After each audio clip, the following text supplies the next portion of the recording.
Такая влюбленная в вас руководитель. Вот меня это больше всего радует, когда руководитель любит своих людей, когда руководитель вот с таким восторгом называет ваши имена, ваши произведения. Это дорого стоит. Вы знаете, я только что приехал с Донбасса, едем на Савур-могилу, и по дороге я смотрю фазаны, куропатки, белки что-то бегают, я говорю, что-то зверей много.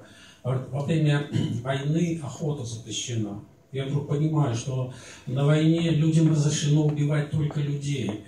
И вот это все рядом, это все вместе, и это в наше время происходит. И вот здесь такой восторг, такая любовь. И мне так приятно, что в вашем коллективе сейчас такой руководитель.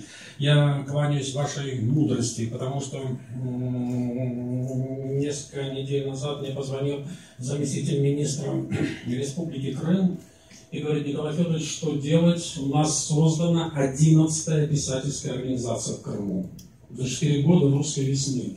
Понимаете, все хотят быть великими, все хотят сидеть в президиумах, все хотят быть председателями, да? А вот ваше, то, что вы вот в последнее время сумели объединиться, сумели выступить, понять, что главное для нас это наши книги, которые мы напишем, а не то, что сидим мы в президиуме или не сидим мы в президиуме. Я приезжаю в Ригу, в Риге у нас 26 членов Союза писателей России, у них 3 организации. И не могут, и мы потом говорим, а почему нет единения, а почему нет? Да вот, потому что вот и нет, да. В другие места приезжаешь, тоже какой-то завтра я вот, с удовольствием смотрю на ваши улыбки. Завтра мне ехать в Ярославль.